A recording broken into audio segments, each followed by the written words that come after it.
Hi everyone, it's Laura Clark, your Soul Wise Living mentor. I'll get started in just a moment, but if you're here live, let me know that you can hear me and see me so that we can get started right at the top of the hour, which is coming around pretty quickly. So just throw something into the chat box there if you're able to. That would be great. And we'll get started in a minute or two.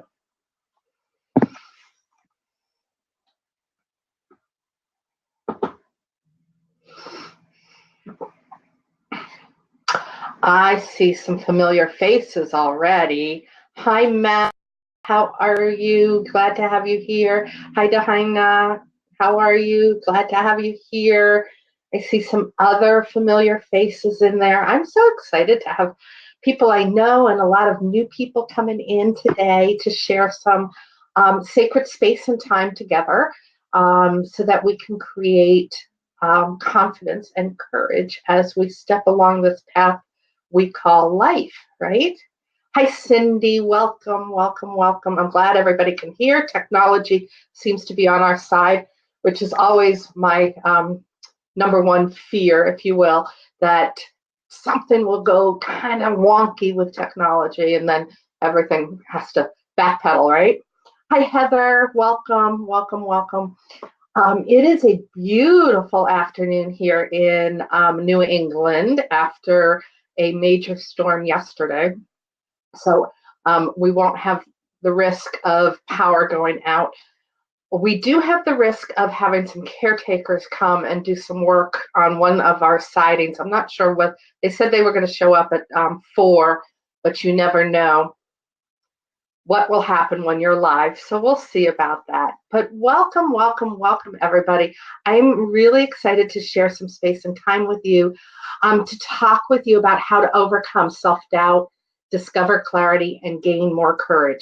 Because when we have clarity, when we have courage, nothing can stop us. And we can follow our purpose passionately for greater success, for greater impact, to align with those people we are most contracted to do business with, we're most contracted to have friendships with, that we're most contracted to support in one way, shape, or form. This is a masterclass, and in that sense, I'm going to do some teaching. I have my handy dandy notes here. But I'm also open to questions. So if I'm going along and you have any questions, raise your hand by putting your question in the chat box, and I will get back to it. And I'll get to it in a timely fashion. I'm not going to wait till the end to help you get more clarity, because by the time I get through something and into the next piece and the next piece, I've lost you. I don't want to lose you. And the other thing, too, is if you have the question, somebody else will as well. So help support the other people who are here by asking your question, okay? So let's get started. I am Laura Clark, known as the Soul Wise Living Mentor, for those of you who are just meeting me for the first time. I support you getting through your self-doubt, finding clarity, finding your passion, so that you can hear that intuition that we all have more consistently. You can understand it more clearly, and you can act upon it more courageously for greater joy and abundance in your life. It is my purpose and my passion in life to help everyone, including myself, awaken the wisdom within, because I know fully by all of the people that I've supported in my life, in my work, and myself, that when you follow your inner truth, nothing stops you and you have greater joy. When you start listening to the woulda, shoulda, couldas, and all of the negative people around you, all of the news, all of the static electricity that is in our air, when we start listening to that, we get static and we stop and we get self-doubt and we go down the proverbial rabbit's hole. All right, there's my little reminder of my rabbit. So let's talk about the truth about self-doubt. Let's talk about that because here's the thing, everyone has it. And later in the MasterClass, I'm going to talk about how everybody has it. But I'm going to start with everybody has self-doubt. There is no one immune to being fully confident and fully courageous all the time. I've talked with thousands of women, several hundred men about this topic. None of them have ever not had self-doubt in their life. None of them have never had fear. Everybody does. It's part of our human existence. And once we start talking about it and recognizing it and allowing it out of ourselves and supporting other people who are going through that stage where there's just a little lack of confidence, the courage muscle isn't really strong, and when self-doubt creeps in, no one is supported. And everybody has that. There is a big difference between the people who have their own success, and I'll put that in asterisks because success is self-defined. It needs to be self-defined from within. And anybody who has self-defined their success and calls themselves a success uses the skills that I'm going to talk about today to get over that, to regain that confidence, and to step forward and shine brilliantly in this life that we have. The number one secret and truth about self-doubt, the number one is the longer you take to take care of it, the bigger it grows. The longer you take to take care of your self-doubt, the bigger it grows. And if you allow that self-doubt to be pushed down, down, down, those things about you that you don't accept, and you push them down, down, down, down, and that doubt and that fear, and you say, hey, everything's fine, everything's great, the more it's going to explode at some point in your future.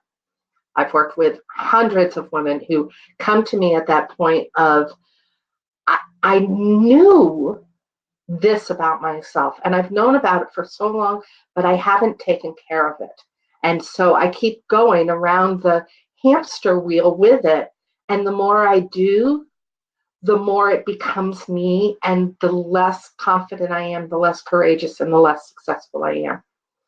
And those women who are successful, when they don't take care of that negative self-image, that bigger challenge that they might have in their life, it will implode upon them.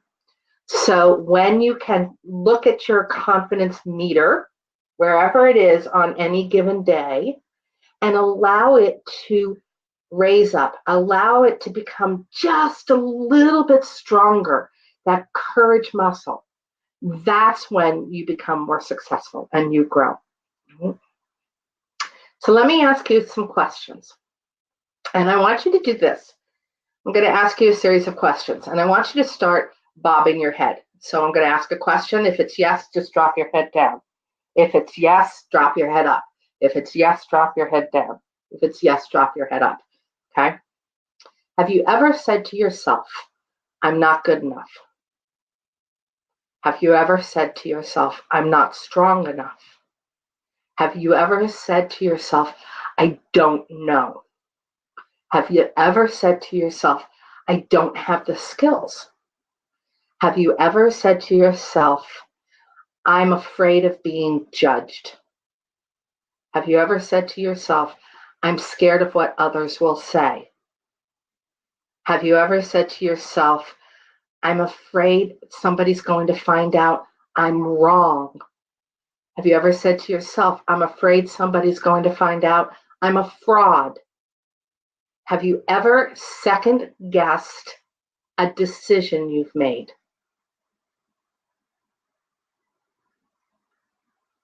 So if someone had asked me those questions, my head would be going up and down, saying, yes, Laura, because I have.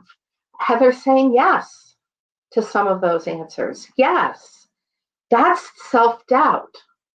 And the longer we do this head bobbing in this self-doubt, the easier it is to fall down that proverbial rabbit hole. The I can'ts turn into why bothers. Let me repeat that. The I can't do that turn into the why should I bother? And all of a sudden, that passion and that light that is you gets diminished. I've got a lot of yeses. I've got most. I've got yes to all. I've got yes to all. Yeah, you're not alone. You are not alone in this. Let me tell you a little bit about my journey so that you understand why I'm sitting here so passionate about supporting people to get to that inner light, that inner wisdom. Belinda's saying yes to most. Heather's saying yes to all, really. I'll be vulnerable. Vulnerability is a strength, Heather. It is a strength. I applaud you. So I have been on a spiritual journey since I was born. I stopped my spiritual journey when I turned, how old was I? I was 20 years old because my sister had become born again. And that was the only kind of spirituality that she would accept. And instead of, and I knew that that wasn't my path. I was strong enough to know that that wasn't my path.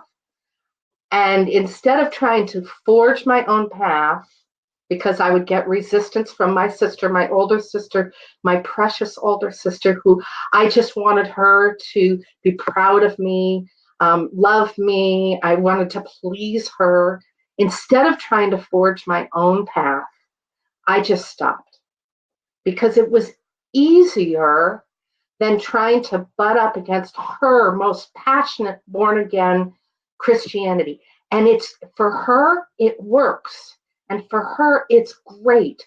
And she now has gone from accepting that and pushing it on people to just being authentic with it. Instead of pushing it upon people, she sits in the authenticity of her belief, and she's stronger for it, and she attracts more people to her, whereas before she was pushing it away. But I stopped when I was 20. I was in college, and I came out of college, and I did everything people told me I should do, and that's get the job, start dating, because some proverbial prince is going to pick me up, and I'm going to get the white picket fence, and I might have to work a little bit, and there's nothing bad about that. But I'll have the white picket fence and the kids and the dogs, and life is going to be happy ever after. No one told me that you have to work at your happiness. So by the time I was in my young 30s and Prince Charming had not come, in fact, I had Prince Dud and Prince Dudley and Prince Dudlett, one right after the other, I fell deep into clinical depression. And I was blessed enough to have a very holistic psychologist working with me on that proverbial path coming out of it. But there was one night where the I can'ts turned into why bothers. And the why bothers turned into I'm leaving. And I sat in front of the sleeping pills, and I sat in front of my grandfather's old revolver, trying to make the decision of which should I do. Should I do the sleeping pills or should I do the revolver? And that was the decision. The decision was not, am I not going to do that? The decision was sleeping pills or revolver. And because I hemmed and hawed about my decisions all of the time back then, because I was second guessing myself, because I didn't have any confidence, I cried myself to sleep before I could take action. And I'm very grateful for that deep, deep slumber that, when you've cried your heart and your soul out to the depth of your core and you sleep so soundly. And I was asleep and I had a vision with my grandmother coming to me. And it's a long, that vision I share down the line with a lot of my clients. But, you know, I had this vision. My grandmother came to me and basically she said, "Oh, you're a coward." I was like, "Hell no." And I'm going to prove you wrong, Grandma, because I was a people pleaser. I was an absolute people pleaser back there. And even though she was departed, I was like, "Hell no, I'm going to prove you wrong." And my journey back out of that deep, dark space and time began. And I found a counselor who was very holistically oriented. We started with breath work and we went from there. And that was in 1935. That was when I was 35 years old. That was about 20 years ago. And I've regained my spiritual stepping stone so much that I chose to leave YMCA work, where I was, and gain momentum and open my own massage practice and then my own soul coaching practice. And Heather says that she completely and totally understands. Yeah, you know, there are so many women. We don't talk about those deep, dark times. We don't talk about the lack of courage. We don't talk about the lack of self-confidence. And in not talking about it, we squash it. So, why did I get there? Why did you lost me, Heather?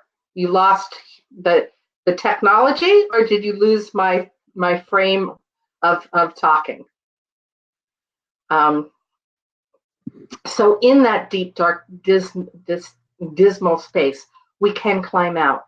We can by talking with other people, by gaining the skills, by getting on the proverbial bike and riding forward.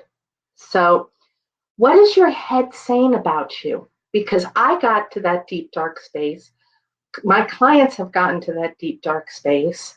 My friends have gotten to the deep, dark space because they've convinced themselves by talking over and over and over again to themselves. If you have a pen and paper, I want you to do this for a quick exercise. Write down 4 or 5 attributes that your best friend would say about you right now. 4 or 5 attributes that your best friend would say about you right now.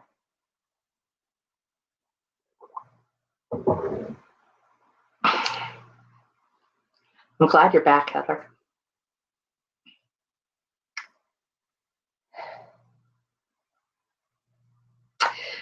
Would they say you're charming and you're intelligent? Would they say you're sexy and ba ba ba boom? Would they say you're playful and joyful? Would they say you're thoughtful and considerate? Would they be proud of you? Your best friend would be saying those things about you. My next question is, when was the last time you said those things about yourself to yourself? When was the last time you said, "Dang, I'm kind," or "Wow, I'm really proud of you for what you just did, Laura," or "Wow, you spoke your truth. I am so, oh yeah, that makes me tingly all over." You never are. You know, it's that voice of our ego that plays with ourselves over and over and over again. So I'm going to give you an exercise to do tonight. You didn't know you were going to have homework in this masterclass, but without action, you can't overcome doubt. You can't gain confidence and you can't gain courage. So I want you to start some mirror work and just go to your mirror.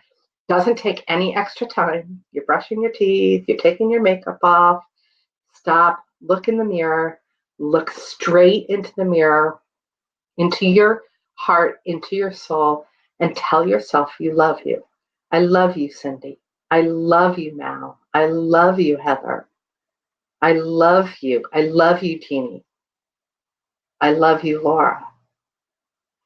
And start, and then another day say, "Hey, Laura, you're really joyful. I love that you are really joyful." "Hey, Laura, I know you're angry. I still love you." Okay. Start playing with your head. because the more you play with the voice in your head, the greater clarity you will ultimately get. You will become clearer about your purpose. You will become clearer about what is your passion and what floats your boat and what rises you up. Okay. When that ego brain starts talking to you, there is one thing that you can absolutely do, and that is use the element of air. We all say, you're in the middle of a corporate meeting and the leader of the meeting realizes there's some anxiety there, nobody's getting ahead, and they say, this is a good time to break. Why don't we all go get some fresh air? What they're saying is go clear your head. What they are saying is naturally go acknowledge the spirit of air and how air can clear your head. There was a point yesterday where I was working on some content and my head was just all in it. I wasn't there with my heart and my soul. It was all in my head. It was like, ugh. And I looked outside and I went, really? And I did. I went outside in the middle of a blizzard and I let the wind and, just whisk across my face. And I came back in feeling more refreshed. Using the element of air, taking that deep breath truly allows you to catch that new insight. Break away from the thought pattern. Shift it so that it supports you instead of lowers your energy. We are spiritual beings in our physical self here, and we are made up of our thoughts. We are made up of our emotions. We're made up of our physical body. We're made up of our spiritual self. So that we've just talked about our air, our thoughts. I want to talk about emotions now because most people, their success is stopped truly because of their emotions. Let me say that again. Success is stopped because of your emotions. And the reason is most people can't separate their emotions from who they are. Our emotions are just an expression of our human self in that moment. Our emotions are just an expression of our human self in that moment. They don't define who we are. And so when we start acting because of our emotions, when we start acting upon our emotions without allowing ourselves to get to our soul essence, we will stop our success because we're acting on our humanness instead of our soulness. We're acting upon the emotional self instead of our spiritual self. And that is probably one of the biggest challenges that we can have as females, especially going through this human experience. Our emotions are not you. Our emotions are not your real self, and our emotions will not last forever. Okay? Our emotions try to tell us that they are real, that they are the right thing to do. Our emotions try to tell you that that's who you are. I am angry. I'm not angry. I'm a happy person. I happen to be expressing anger at a certain situation. But I am not angry. I am Laura. Okay? But our emotions try to tell us who we are. And our emotions try to tell us who we are and that they will hang around forever. If you told me in 1935, I keep saying that, in 1935, if you told me when I was 35 years old that I would not be depressed for the rest of my life, I would have just laughed in your face and said, yeah, right. Because I believed I am depressed. I am depression. That was my mantras. Those were things that were going through my head. That's the way I was allowing my emotions to lead my life. Think of this. We have two spectrums, okay? We have Love on one side of the emotional scale, and on the other side of the emotional scale, we have deep heartache, deep depression, um, uh, angst, challenges. We have that space within us that is just overwhelmed, unhappiness, grief. So on one scale, we have love. On the other scale, we have grief, deep heartache, grief.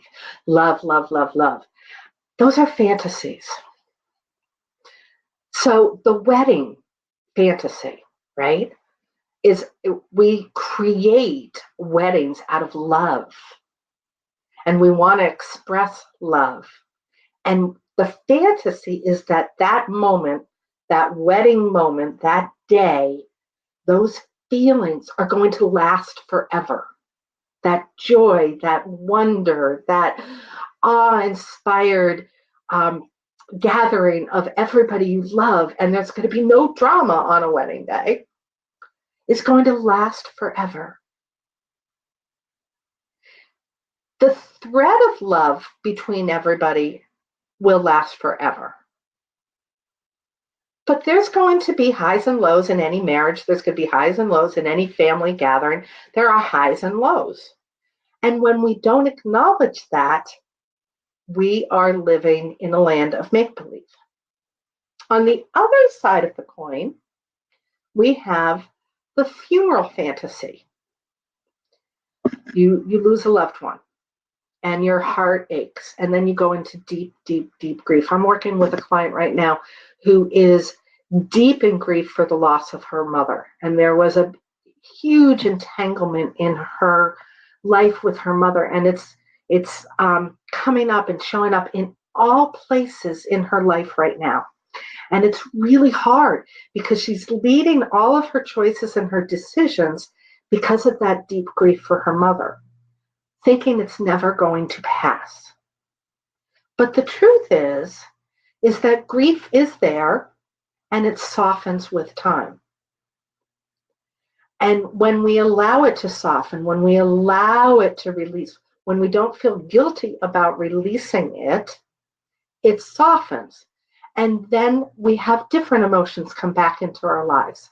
So we've got this emotional yin-yang of ourselves. Then we add our hormones in. Won't talk about that right now. And we've got this recipe for a bomb if we allow it to make if our decisions are based on those emotions. So clearing emotions away are vital to when we're making choices and decisions. When somebody says to you, "You go wash your face, honey, you'll feel better," after a crying episode, two things are happening. One is they don't want to deal with your emotions. And the second is they're really saying, soothe your emotions, use the element of water. Water helps soothe emotions. And so if you're at a place where it's time to soften those emotions, taking a sip of water, which I'm going to do right now, washing your face off, soothing those emotions will serve you to make better choices. I was working with, and this goes back to my pre-solopreneur stage, I was working with a bunch of corporate types, if you will. And one of them looked at me and said, "That idea is so," and I had been ramped up. I was a little angry. "That idea is so off course, Laura. You just need to go cool off, go jump in the lake." And now I know, man, that was a great idea for me to cool off and jump in a lake, because it would have soothed some of the anger and I could have made better choices. That was before I knew all of this. So you use water to soothe you. I've got some comments over here. Melanie's first time on mobile. Will you provide a replay? Yes. Yes, there is a replay that will come to you by the end of the day. Melanie. So we have our mental self, we've got our emotional self, and then we have this spiritual self, right? We've got this connection to source. You can use whatever words you like when I use source or universe.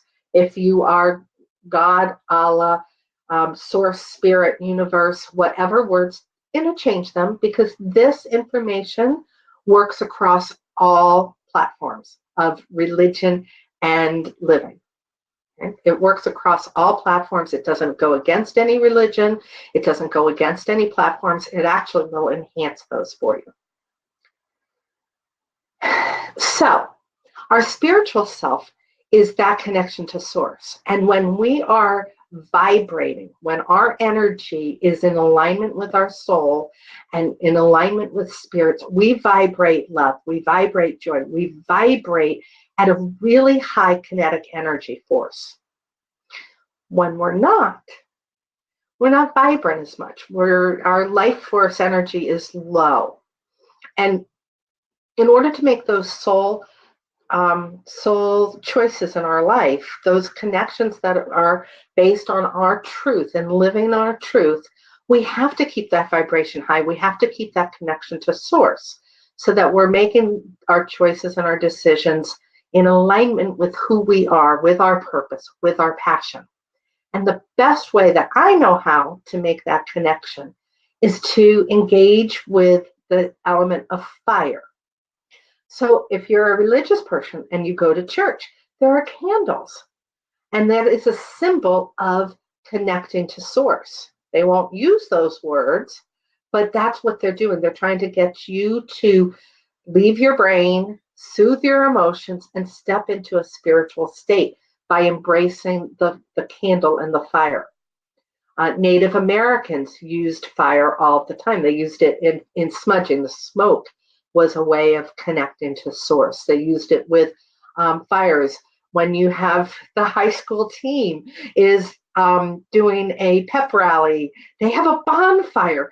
They don't know it necessarily, but they're trying to connect to what their purpose is and what their soul calling is at that particular time, which is to raise the energy of the school to support the team that's coming forth. So they use fire element. Fire is around you at all times.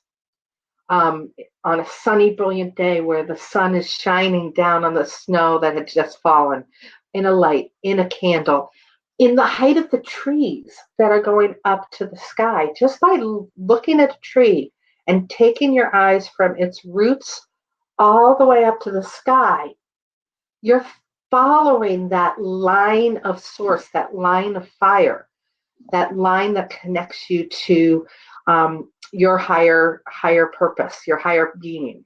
Right? So that emotional scale that I was talking about, you cannot, I won't say you can't, because never doesn't exist, but it's really hard to go from that deep, deep grief to joy. It's too big of a jump to do that. So if you're in that deep grief, try to go to disappointment. If you're at a place of anger, go to blame. If you're at a place of blame, go to disappointment. You're rising up the vibrational scale. And I play this game with myself all the time. If I'm in a space where I'm not being very spiritual, and I'm human, I'll be the first person to raise my hand to say, I get there sometimes. But I'm quick to get out of it. I will play this game. I'll say, what am I doing? Oh, you're blaming them. Okay, what do I need to do to come from this place of blame? Okay, I'll go to nonchalance. I'll go to not caring. You can go from a place of pessimism to a place of hope. Oh, I'm being really pessimistic today, aren't you? Okay, how can I shift to being hopeful? That's a couple jumps up that emotional scale, but you can get there. And once you get to hope, you can get to joy and you can get to love. So you play this game with yourself of trying to outwit the ego and try to outwit your emotions, that mind emotional game, by raising your vibration and connecting to spirit, using fire and embracing going up that emotional scale to vibrate higher. All right. Any questions about that? Because we are now going from how to help yourself get out of self-doubt to how to get more confident. So if we can shift our brains from thinking negatively about ourselves, if we can soothe our emotions, then our self-doubt, we can hear it, we can understand it, we can say, oh, that came from there, and that's a lie. Okay, that I have a client who, a past client, who was teaching herself that she was no good because she was in a CNA position, a certified nursing assistant's position. She wasn't good enough to become a nurse. So she was self-sabotaging herself from getting the degree. So her grades weren't good enough to keep going. She had to repeat a couple of classes because she kept saying, I'm not good enough. I'm not good enough. Once we start working with the elements that I'm talking about, she was able to see that that was a big fat lie, that she certainly was good enough. And she started developing, she got out of self-doubt, and then she started working on that confidence by what we're doing. I'm going to be speaking up in a second. Belinda says she loves the baby steps from grief to disappointment and etc. Yeah, it's step by step in everything we do. Faith and trust means you have to jump out of the plane without a parachute on. And if you jump out of a plane without a parachute on, you will crash and burn. Faith is jumping out of the plane knowing you have a parachute and that it will open. And that's the baby steps. It's the baby step of saying, okay, how do I get on the plane?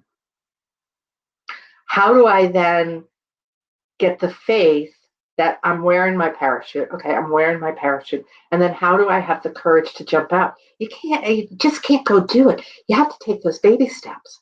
And you have to take the baby steps in the emotional scale. There are times when you can have dueling emotions all at the same time. And the dueling emotions of love and grief, I've lost my mom, and I really grieved her and I really loved her all at the same time. But those were all intertwined with, why did she do this and why did she do this and why didn't she have to do that? That period of time when somebody passes is really challenging because all of those emotions are all kind of bundled up. And that's why we call it a period of mourning, to allow ourselves to start raising step by step out of it. Heather says, like a trapeze bar, let go of what is comfortable and go to the next bar and then the next. I love that. That's a great analogy, Heather. Yes, yes, yes, yes. Let's go to the next bar, okay? So, how to discover how to stand strong, okay? So we've gotten through the self-doubt. We're kind of in that clarity, and we need to start standing strong for ourselves. How do we do that? We connect with the strength of Mother Earth. Mother Earth gives us so much power and so much strength when we accept it, when we allow it. When you go to the ocean, everybody says it's the ocean air and it's beautiful and it's great. But it's really, if you walk through the sand, it's about releasing the negativity. And there's some science behind this where you release negative particles and you step in that sand and it goes around your foot and you're just connecting fully with Mother Earth. And you take that next step and you're leaving that part back and you're getting fully connected with the next step and the next step and the next step. And that's why walking the beach is so wonderful. It's why walking barefoot through a moss forest, the moss, which is so cooling and soft, and walking through the forest, and you get that forest bathing. It's about hugging a tree. Yes, hugging a tree, literally. When I was back in 1935, or when I was 35 years old, a couple years later, I went to an intuitive medium. And one of the things she said to me, she goes, you've got to ground yourself, honey. It is time to ground. And she goes, just go hug a tree. And I thought she was kind of kidding, And, I went out and said, okay, I'll hug a tree. And oh my gosh, And I've been around the four elements all of my life. I grew up on lakes in the summertime.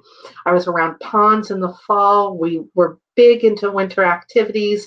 Spring was about gardening in our house. I was always around the four elements, but I had gotten away from it.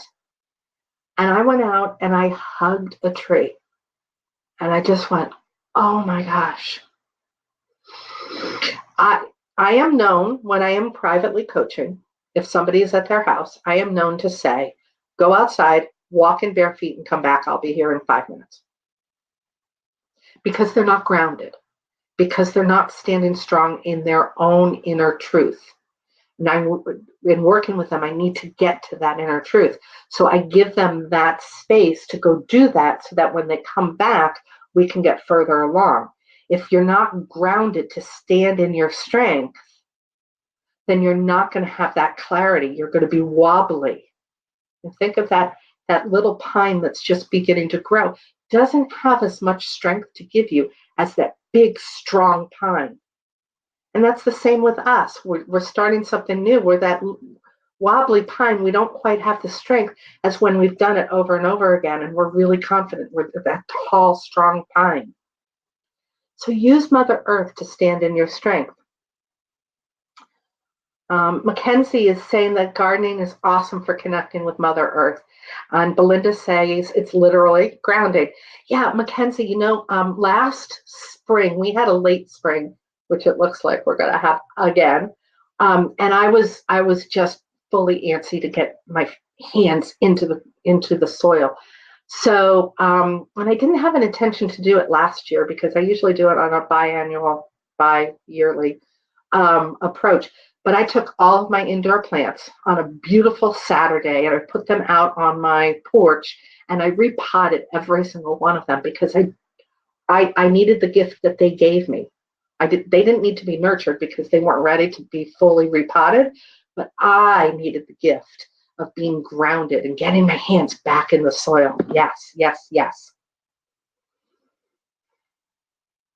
Let me tell you a story about how to connect with Mother Earth so that you can find a mantra, all right? A mantra is a personal expression that comes to you quickly and easily so that you can grow in your strength. A mantra is not something a coach gives you. It's not something that you read in a blog.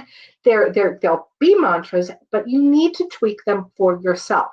Because if it doesn't come from your core and your inner being, nothing will support you. Those other mantras won't help you. So I was training for a 9K a few years ago, and it was the run to home base in Boston.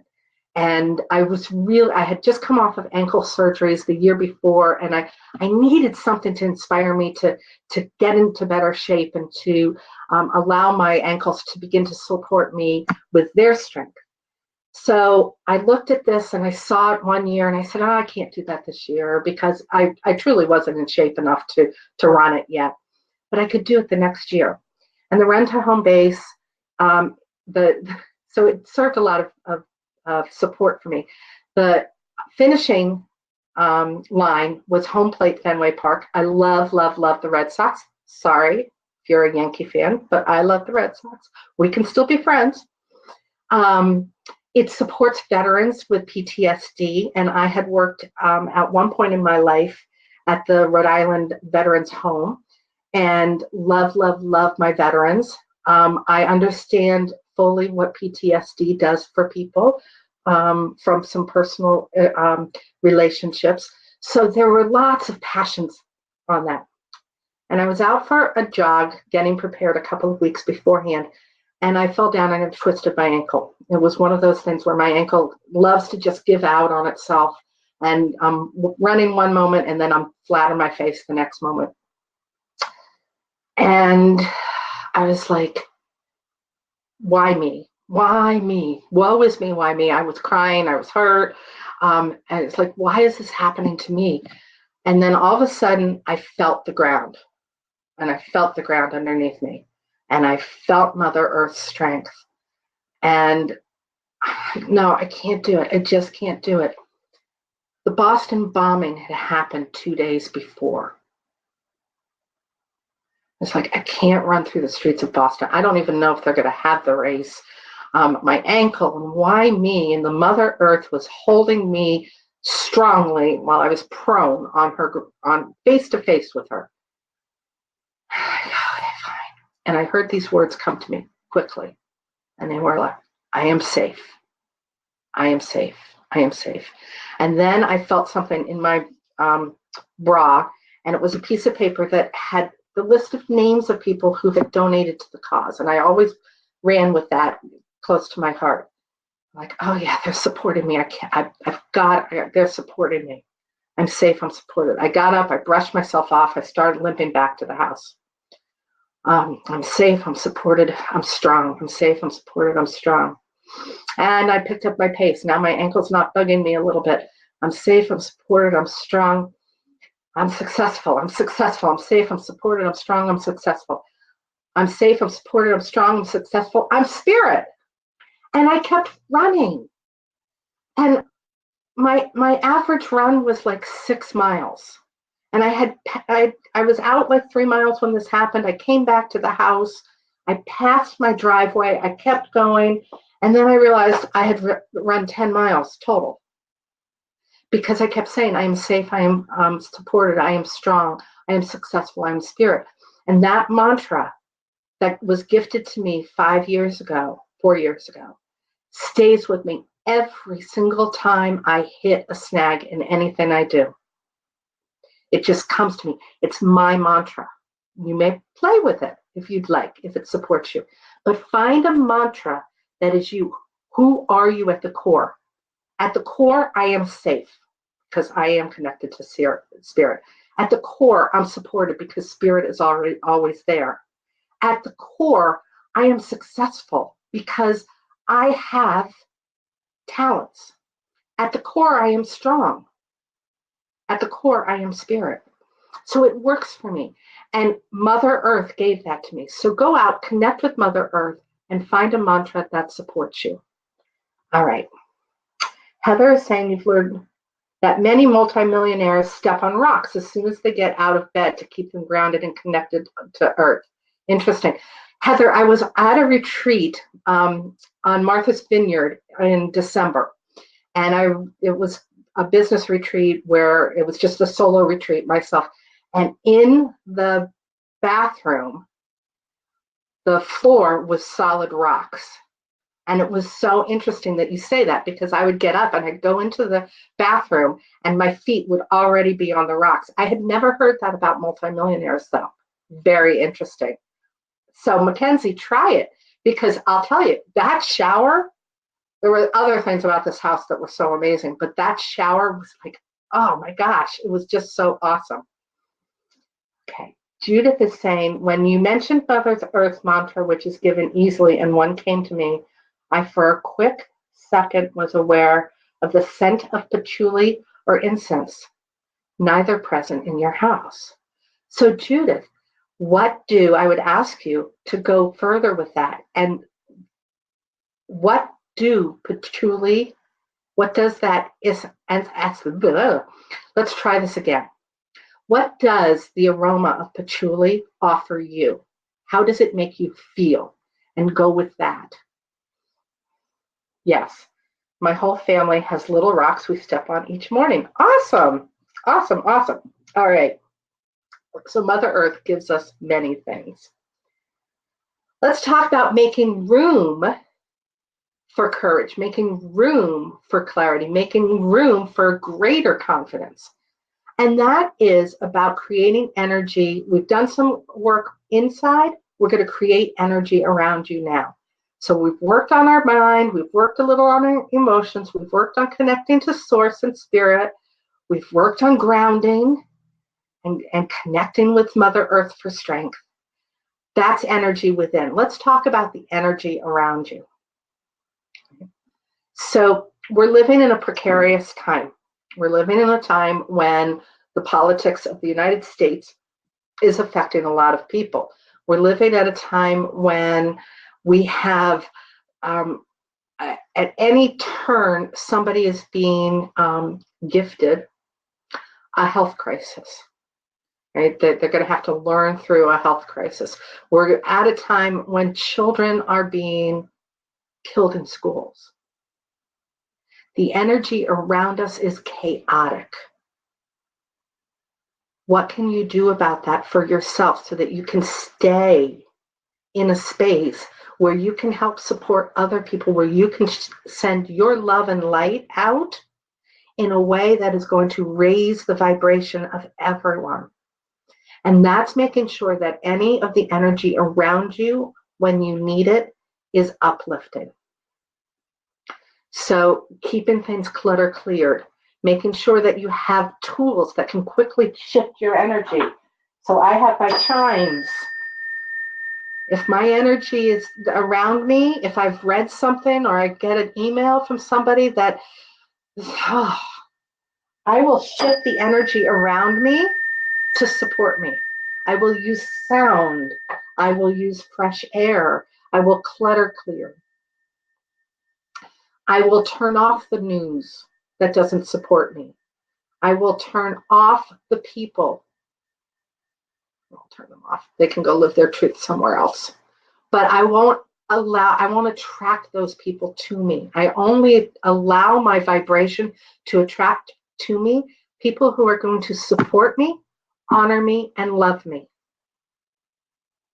Because everybody else is going to invade my courage, decrease my clarity, and have at it with my confidence. And my confidence is sacred to me. My clarity is sacred to me. And my courage is sacred.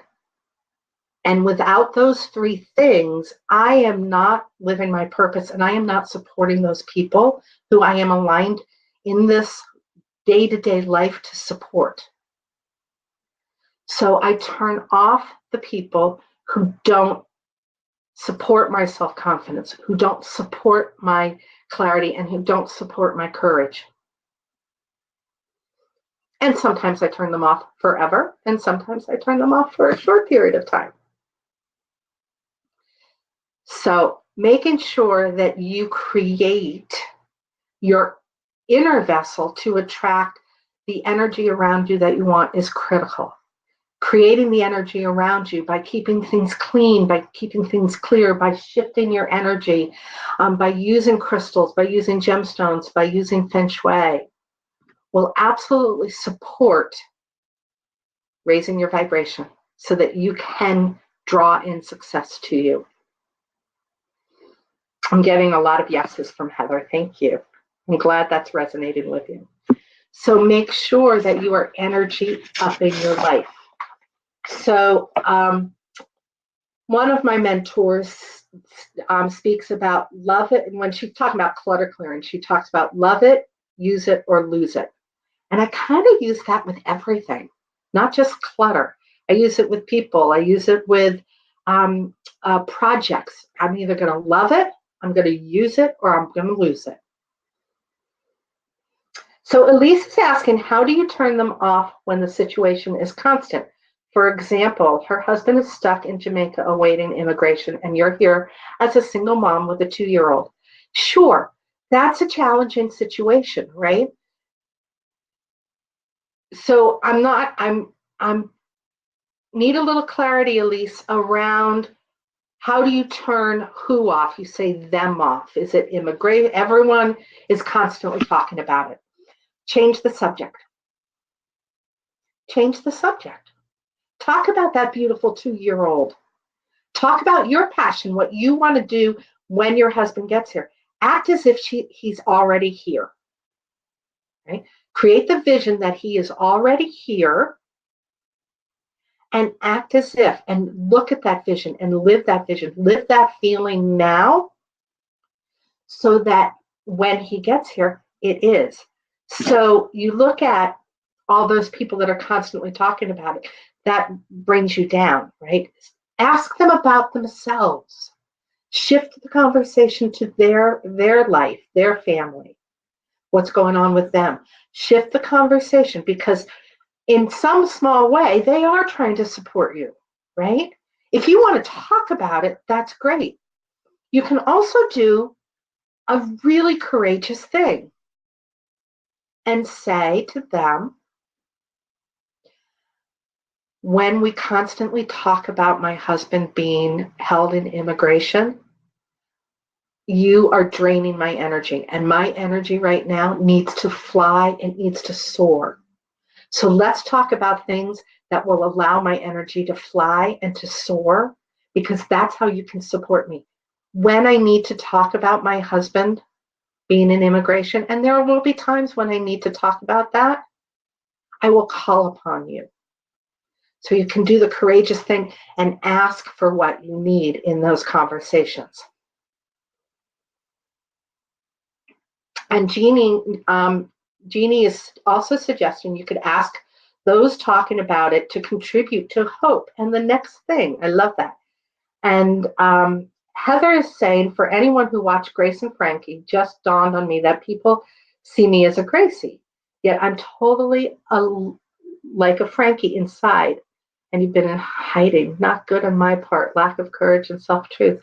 It's interesting when we see ourselves in actors who are portraying people on TV.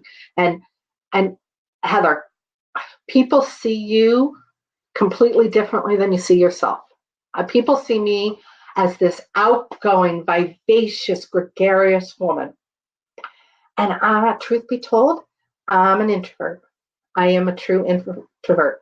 But I'll go into a store and have a conversation with anybody. But it's taken courage to do that. Elise, you like a lot of that. Thanks. Good. I'm glad that that's supporting you. Yeah, no, it's not silly. It's aha. It's aha. Yeah. So, look at how you're seeing yourself and ask yourself, is that true? Go to the mirror and say, I'm seeing myself as this. Is that true? Good stuff. All right. We're on the next page. If you are following on the PDF, I'm on the page that says the number one secret you need to know about clarity. And there are 2 boxes that say that. Apparently, I need to underscore this. But the second box should say the secret clarity gives you to access your courage. The secret clarity gives you to access your courage. I'll talk about that in a second. But right now, number one secret about your clarity. And you probably all know this, but the number one secret about your clarity comes from within. It comes from your soul. It doesn't come from your heart. It comes from your soul. That's where your clarity comes from. And when you have all of this energy, kinetic energy firing at you, it's really hard to be clear. It's really hard to gain that clarity. So allowing yourself to align with your spirit and your source by using air, water, earth, and fire will support that. Allowing you to clear the energy around you will allow you to find that truth. I have a sacred morning, and I do it probably 6 mornings a week, maybe 5. I have my sacred morning time, and it's a half an hour. And I have a process that has worked for me, and I've honed that process, and I continually shift it for what's working for me because I need that clarity. Truth be told, because I am a truth teller, I do suffer from seasonal affective disorder, and some years it's harder on me than others. This year, it's been a little challenging. So that morning sacred soul time reappears at 1 o'clock in the afternoon or 1:30 in the afternoon, and I rinse and I repeat it because that's what keeps me strong. That keeps what seasonal affective disorder does, which is tries to squash you. It keeps all of that at bay for me. And my morning success steps and my Sunday success steps are things that my clients use. I have one client who I haven't worked with her for 2 years, maybe a year and a half. But she's asked, she goes, do you mind if I just send you a private message each morning? And I was like, no, I don't mind. And she's like, oh, good. And I said, why? And she said, I need to be accountable to my morning process that you and I have created for me. And when she released me as a coach, she's just, I still need that one little piece of accountability. So and I can send the message to anybody, Laura, but if I know it's sending to you, I know you'll kind of love it. And some days you'll ignore it, but at least I know I'll be accountable to me. And I'm still getting that message most mornings. And it just warms my heart, because being able to create sacred space and time for yourself is not easy in this life. It's not easy when you're a single mom raising a 2-year-old. It's not easy when you're running 2 businesses. It's not easy when you are flying all around the country as a speaker. It's not easy, but it's critical. And I use a half an hour. You can do a lot of the things that I do in 3 minutes, in 4 minutes. And you can rinse and repeat it during the day. But it's important to encapsulate yourself so you can hear that truth, that clarity within. Jeannie, would I be willing to share the phases or highlights of my morning sacred ritual? If I have time at the end, I will. I don't think I do, but I might have something exactly what you're asking for at the end. All right. But I will. Just try to remind me of that too when I get to the end for Q&As. Heather's saying clarity that I know versus conformity of what I want others to think so I fit in. Oh my gosh, is that a mouth and head full, right? And know that chick who is into the alternative spiritual world. Clarity is knowing and being confident in who you are unapologetically. It is. And it's about living your truth. When you have clarity, you will live your truth. Love that. The secret clarity gives you to accessing your courage. The secret to clarity that allows you to access your courage is simply passion. When you have clarity, you have passion. You have conviction. And when you have that recipe is what courage is. It will allow you to take the next best step that you need to take forward in order to have that impact that you're looking for in the world, in order for you to align with the joy and the abundance that the universe is saying it's here, it's waiting for you. What are you doing? It's wait. I've got joy for you. I've got abundance for you. But it's not coming down because you're not clear yet. You're not passionate yet. You don't have the conviction yet. Those things in alignment with themselves will allow you to take the next step. So accessing your courage is about clarity, because as much as there would be days where it would be really easy for me to have a corporate job where somebody else writes out the healthcare check for me that I don't have to write out each month, it would be really easy for me to have somebody else take care of my healthcare. But my passion for awakening wisdom, my passion for supporting other people will allow me to take the next courageous step to bring in abundance so I can pay my health care. I was talking with, I had some new headshots done this week. Late last week. And I was talking with my photographer, who's a great girl. And she had photographed another friend of mine the week before. And I said, I love her so much. I would go flip hamburgers in McDonald's if the universe came down and said, you flip hamburgers in McDonald's or your friend's success. Because I love to help support her to awaken her wisdom. I see it happening and she's glowing. That's my passion. That's my purpose. And no, I will not go flip hamburgers in McDonald's ever. Okay. So clarity gives you passion, and passion inspires the courage. Today is Wednesday, March 14th. We have a lot of teenagers across this country who took courageous steps because of their passion, because of how clear they are in their convictions and how passionate they are. They took courageous steps to do the walkout. Clarity breeds passion, passion breeds courage. And I am so proud of every single one of them, most especially my niece and my nephew. Okay, how are we doing on time? We're doing great here. Okay, let me take another sip here. Any questions? Ooh. All right, let's talk about the roller coaster of confidence.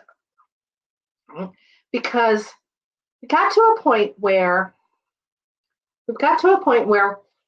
we're gaining confidence, we're overcoming self-doubt, we've got some clarity going on, we're getting some courage, our passions are vibrating, but you are a coach and you offer a program and your registration is dim.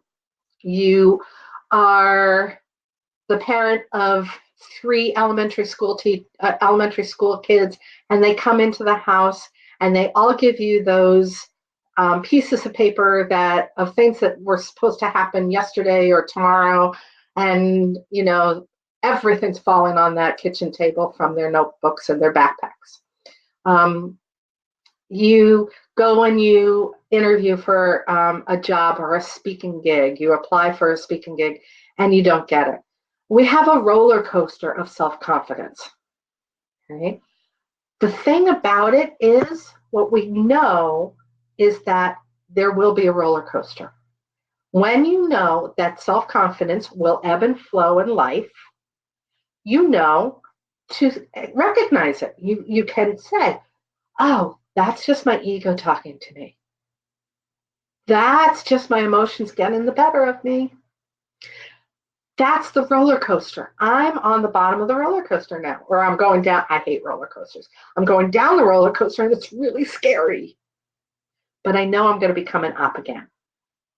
Right? Thing about a roller coaster is you never stay at the top of the roller coaster. You are forever going zigging and zagging and up and down and curly cueing. Self-confidence is like that. And when you recognize that, you can embrace it and laugh at it, make fun of it, and go, "Oh, that's just your self-confidence, Laura." I did that yesterday. We were outside shoveling, and worry and doubt came to me because my guy is in his young 60s. He's holding a little extra weight. He's not as fit as he probably could be at this point in time, and he's shoveling really heavy snow. We had 18 inches of it. And my worry and self-doubt and my fear over heart attacks and some things that had happened to me in my life before, I kept looking over at him and kept looking over, and I'm like, oh, Laura, you have doubt that he's going to be able to get through this process healthy and well, and we can get home, get into the house, warm ourselves up, and have some hot chocolate.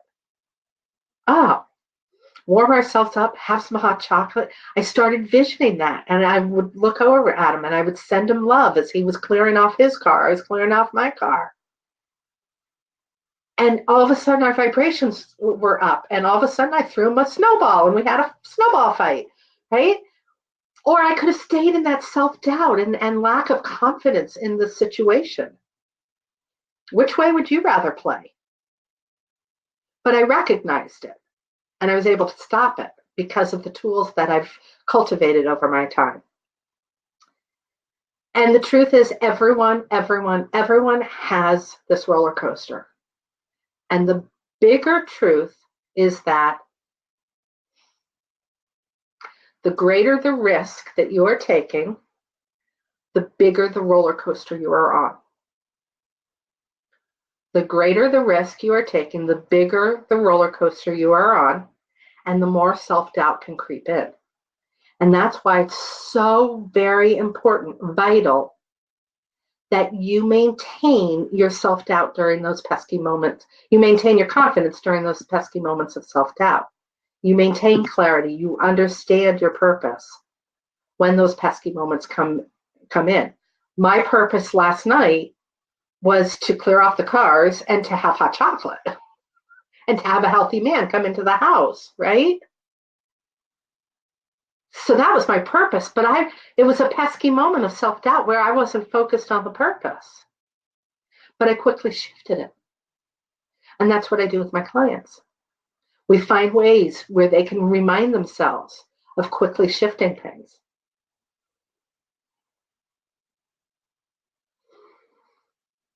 The bigger the risk, the bigger the roller coaster. When you recognize that, it becomes fun. And you have to check in with yourself a little bit more often. Is that my ego head? Is that my emotion? Is that myself? And when you do that, you get to your soul and you get those answers, and you stop heading down into the rabbit hole. And my dogs agree with me. They probably heard me say rabbit hole, right? So as easy as it is to fall down into a rabbit hole, it's just as easy to climb out of it. And that's creating courage step by step. It's clarity of purpose, igniting your passion, keeping your vibration elevated, stepping into courage, rinsing and repeat. Clarity of purpose, igniting your passion, keeping your vibration high, checking in on that self-doubt, stepping into courage, taking that little risk, rinsing and repeating. And the more you do this, the greater the risks you take. And when you take greater risks, you receive greater rewards. And that's how success happens. So as much as you can have a downward spiral, you too can have an upward spiral. Okay, well, let's see. I would like to talk with you about living your truth moment by moment and keeping your courage up. We talked about your mantra, right? And finding that mantra for yourself. That's very important. But it's also about developing the skills for connecting to that inner wisdom and then using the skills. So I could easily be a proverbial student, perpetual, proverbial, forever student. I love learning new stuff. It's why I have I'm a dream coach. It's why I am an oracle reading coach. It's why I'm a soul coach. It's why I'm an interior alignment feng shui practitioner. It's why I am studying and all I have to do is fill out a form. And I'm a numerology coach. I just love learning a lot of these things about connecting yourself to spirit and source. Because the more I learn, the more I can share. But I would just love to be the student forever. But my passion is to awaken wisdom. So eventually, just being that student would be hiding behind the books. And I'm getting in front of the books. So I'm developing the skills and I use them. I use them with my clients. I have a client right now who we just started using oracle cards again because that's something she hasn't learned and she wants to learn them for guidance. I have another student who I was looking at colors. So we're learning about colors. I'm teaching her about how colors are perceived, how she perceives colors, and how they're aligning with our chakras. So working any of these skills, finding them is one thing, but then you have to use them. So how many of you, raise your hand if you've seen the numbers 1111, right? 1111 in the car, on the clock, it's 1111. So I have a coffee mug that says it's 1111 somewhere. 1111 is a universal number for one. I'm getting some yeses.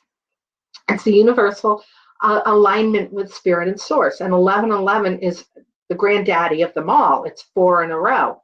It's also, in numerology, you add it up to 4, which is the 4 elements, which is how universe sees us. So you see it, but what do you do with it?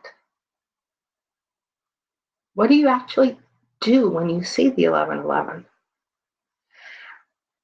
For me, I see something like that. It's a sign to me. And then I go into my whole, what does this sign mean for me? How am I feeling? What was I thinking about? Okay, what's the courageous action to take? And sometimes the courageous action is to be patient, right? But in looking at the numbers, the 1111, and the archangels around you and supporting you, it's a sign that needs to be used for more than just oh, there it is, that's nice, and go back to your thing. And I'm working with another client about that. I'm actually I'm working with about 100 clients right now about how to use signs in their lives. So living your truth moment by moment is about developing skills, learning, being in self-growth and development, and then applying it and making sure you're using it. Oracle cards are great. I have a pair here. I have a deck here right now. And I use them. I have probably 20 different decks, and I use them all the time because they are a guiding, connecting force to spirit. I use prayer, but I use prayer in a particular way. It's about asking what's the next best thing and then listening for the answer and being open enough to receive it, as opposed to the people who pray. I'm praying for them. I'm praying over them. I just want that situation to change, instead of asking, how can I? How can I? 3 of the most empowering, courageous words. How can I? I'll give you a boat. So that's living your truth moment by moment, keeping your courage up by being able to access these tools quickly and easily to realign with source. So I'll grab a card and it allows me to realign with source so that I know how to take the next courageous action. How to use aromatherapy to realign me quickly and go source. I've forgotten who it was who talked about patchouli. And I asked her to go into what's the feeling for her. Because for patchouli, for me, it's going to be something very different than somebody else.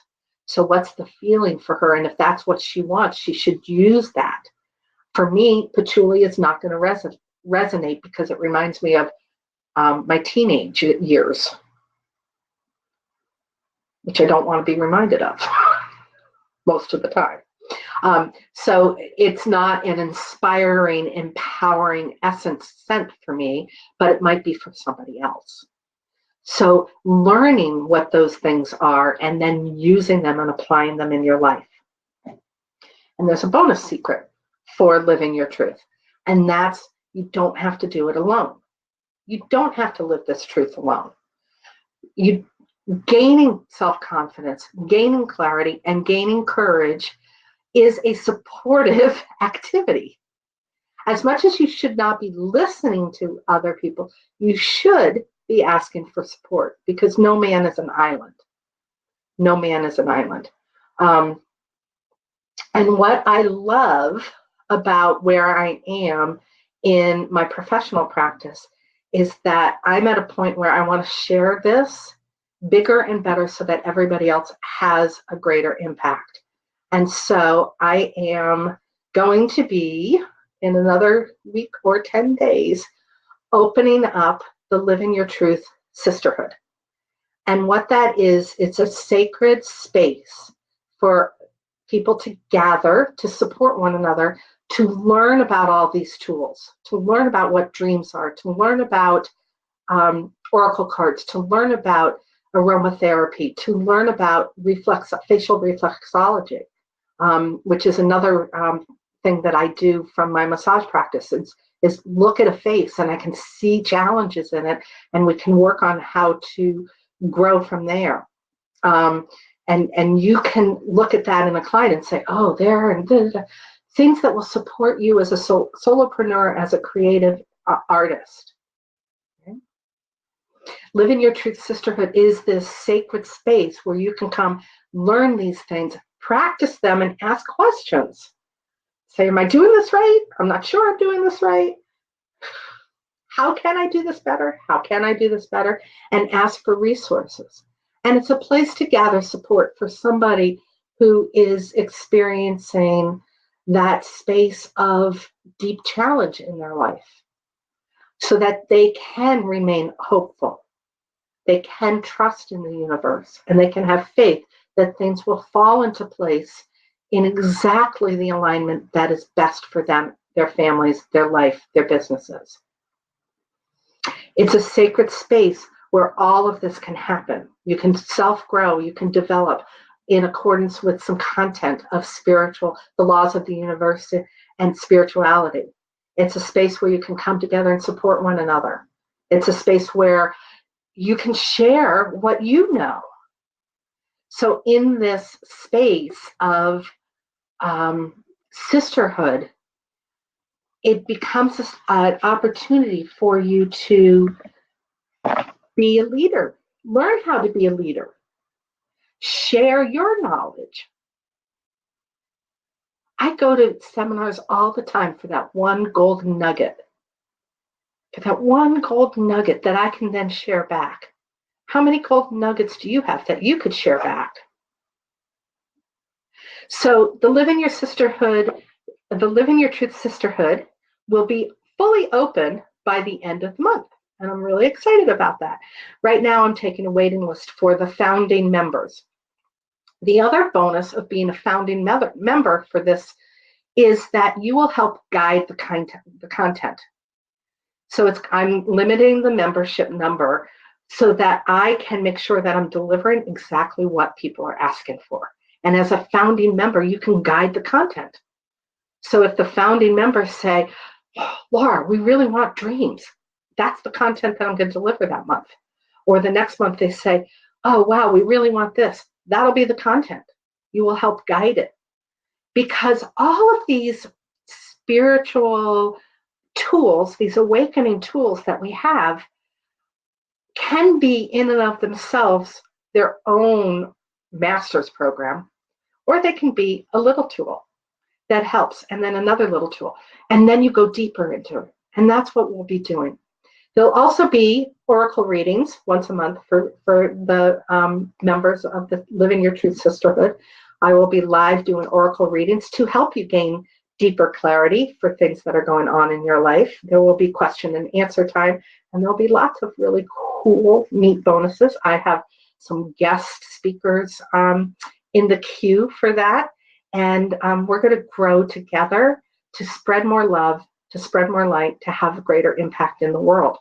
If you want to get on the waiting list to be a founding member, I've just put the bit.ly link in the chat. It's bit.ly, bit.ly capital LYT, lowercase waitlist.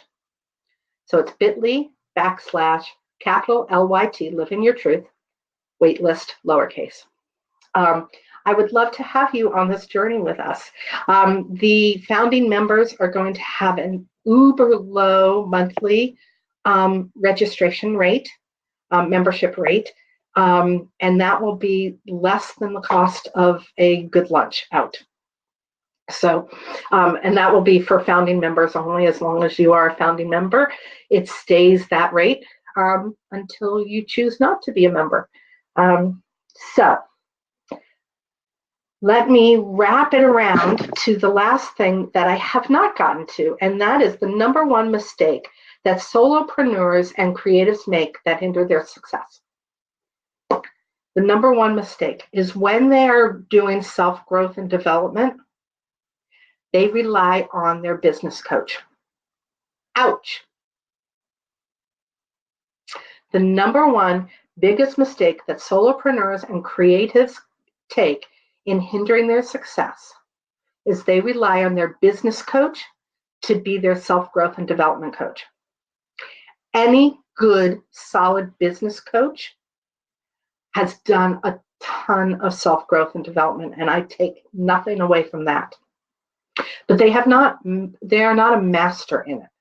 They are not delivering just that because they're delivering business growth. So now they have to go learn about growing their businesses, and technology changes all the time, and the way we work with people changes in connecting with them through technology. So a business coach has to stay ahead of that so they don't become a master in delivering self-growth and development. They'll tell you about a book to read. They'll tell you to go do this exercise, but they won't hone it in for you specifically. And that's what the Living Your Truth Sisterhood will provide. It's what I do with my private clients. It's what I want to do and with my membership platform. And it's what I am. It's what my purpose is to awaken wisdom by helping you hone in on developing that skill. I'm that coach. I'm the soul coaching practitioner. So can I point you in the right direction for business growth? Sure, because I've done a lot of business growth myself as a businesswoman.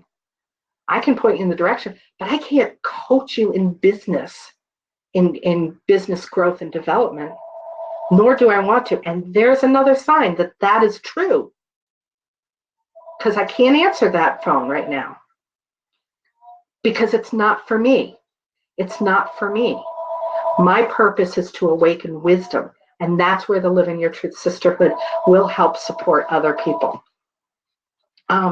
So let's recap. I'm at the bottom of the hour. Jeannie, I am sorry I can't get to your question about the what my morning practice is, but I know I'm going to be putting that into the Living Your Truth membership pretty much right at the start, because I believe success starts with that pillar, and that's a content pillar piece that is going to be in there.